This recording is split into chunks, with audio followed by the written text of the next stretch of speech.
یہ بھی اعتراض ہوا تھا کہ کئی خاندان تو کافی پیسے والے ہیں، وہ تو خود اپنا علاج کر سکتے ہیں، تو اس میں کوئی تفریق ہونی چاہیے، جو غریب لوگ ہیں ان کو یہ سہولت ملنی چاہیے، لیکن انہوں نے سارے صوبے کو، ہر خاندان کو یہ سہولت دینے کا تہیہ کیا ہے، جو کافی ایک مشکل کام ہوگا۔ تو رحیم اللہ صاحب، ایک تو بڑی زبردست بات یہ ہے کہ نہ صرف یہ کہ یہ کے پی کے اندر ہے، جو بھی کے پی کے پیدائشی ہیں، جو کے پی کے جن کا نادرا کا برتھ سرٹیفکیٹ ہے، وہ کسی بھی پاکستان کے بڑے شہر میں اور بہت ہی ریپیوٹیبل پرائیویٹ ہاسپٹلز کو انگیج کیا گیا ہے۔ اور پھر اب اس کا ایک تو اس کی اچھی بات یہ ہے، دوسری بات یہ کہتے ہیں کہ کیونکہ اس کی آؤٹ ریچ ہے اتنی زیادہ، اب پرائیویٹ ہاسپٹلز اٹریکٹڈ ہوں گے کہ وہ دور دراز علاقوں میں جائیں، ان کو قائم کریں اور ایک اچھی فرسٹ کلاس سہولت دیں، کیونکہ اب وہاں پہ ان کے پاس کلائنٹ ہوگا اور کلائنٹ حکومت ہے، اور جہاں سے یہ بڑا ایک شفاف نظام کام کرے گا۔ جی بالکل، آپ دیکھیں نا، یہ ایک مقابلہ بھی ہوگا سرکاری اسپتالوں میں اور پرائیویٹ اسپتالوں میں۔ یہ 500 سے زیادہ اسپتال انہوں نے اپنے پینل میں ڈالے ہیں اور یہ پورے پاکستان میں ہے، تو یہ واقعی آپ کو یہ سہولت ہر جگہ ملے گی اور اس کی ذمہ داری حکومت نے لی ہے۔ میرے خیال میں ایسا پروگرام جو ہے یہ پہلے تو کبھی شروع نہیں ہوا، اب اگر شروع ہو گیا ہے تو اس کو چلائیں، کیونکہ یہ دو بڑے مسئلے ہیں ہمارے ہاں، ایک صحت کا، لوگوں کے ظاہر بس میں نہیں ہے کہ وہ اپنا علاج کروائیں۔ رحیم اللہ صاحب، یہ ہم اور آپ اچھی طرح سے جانتے ہیں، ہمارے اتوار، اور اب ہم کیا اس پہ تبصرہ کریں، اپنی قوم کے معاملات ہیں کہ بہرحال اس کے لیے کہ بڑی اسٹرانگ اوور سائٹ ہونی پڑے گی حکومت کی جانب سے، کہ جو ہسپتال ہے، جو مریض ہے، وہ بالکل جوڈیشس وہ وہاں پہنچ رہا ہو، اس کا بالکل جوڈیشس فیئر اس کا رسپانس مل رہا ہو، اس میں گڑبڑے نہ ہو۔ تو اس کے لیے جو اس کی اوور سائٹ ہے، اس پر نگاہ رکھنا جو ہوگا، اس کا بھی ایک بڑا مؤثر نظام درکار ہے۔ ہاں دیکھیں نا کامران صاحب، یہی ہمارے ہاں بڑا مسئلہ ہے نا، بڑے اچھے کام ہم شروع کرتے ہیں، بڑے اصلاحات لے کر آتے ہیں، پھر اس کو ہم امپلیمنٹ نہیں کر سکتے، اور پھر وہ کچھ عرصے کے بعد اس میں خرابیاں پیدا ہو جاتی ہیں۔ تو میں نے جس طرح پہلے کہا، تحریک انصاف نے یہاں پر تعلیم کے سلسلے میں کافی کام کیا پچھلی حکومت میں، اور صحت کے سلسلے میں 2015 میں اس پروگرام شروع ہو گیا تھا، اور ابھی جو اس کا ایک رد عمل آیا ہے وہ بڑا مثبت ہے، ماشاءاللہ، لوگ بڑے خوش ہیں۔ میں نے دیکھا ہے، خود لوگوں سے ملا ہوں، اور یہ غریب لوگ جو ہیں وہ کہتے ہیں کہ یہ تو ہمارے وہم و گمان میں نہیں تھا کہ ہم پرائیویٹ اسپتالوں میں جا کر اپنا علاج کروائیں گے۔ ماشاءاللہ، بہت بہت شکریہ جناب رحیم اللہ یوسف زئی پشاور سے، کے پی کے اس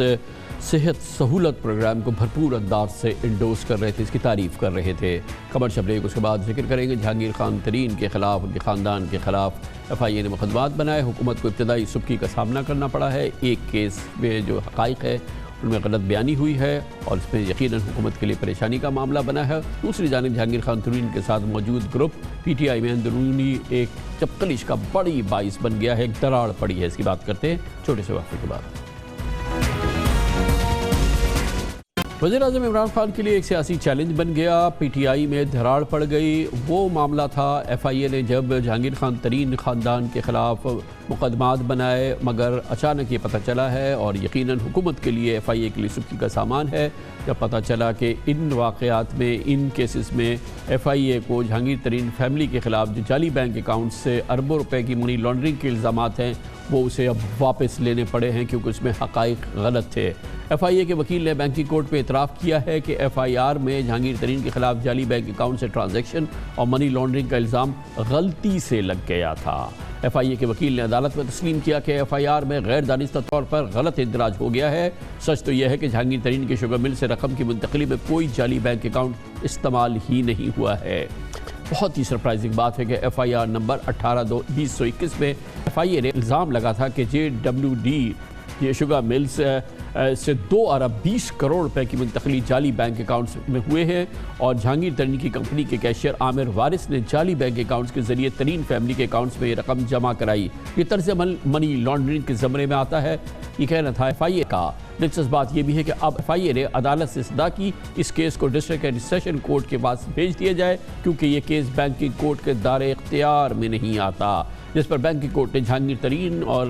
علی ترین کی عبوری ضمانت میں 3 مئی تک توسیع کی اور فریقین سے کیس کی منتقلی پر حتمی دلائل طلب کیے ہیں۔ اس پوری صورتحال پہ غیر معمولی صورتحال پہ بات کرنے کے لیے ہمارے ساتھ موجود ہیں جناب سلمان صفدر، ممتاز قانوندان ہیں، جناب جہانگیر خان ترین کو اس کیس میں ریپرزینٹ کر رہے ہیں۔ بہت ہی غیر معمولی واقعہ ہے سلمان صفدر صاحب، لاسٹ ٹائم آپ ہمارے پروگرام میں تھے، آپ اس کا ذکر کر رہے تھے، مگر یہ تو ٹوٹلی انپریسیڈنٹڈ سچویشن ہے کہ پہلی ہیئرنگ کے اندر ایف آئی اے کو یہ ایکسیپٹ کرنا پڑا اور انہوں نے کہا کہ جی کہ یہ ہم نے مس اسٹیٹمنٹس کیے ہیں اس میں۔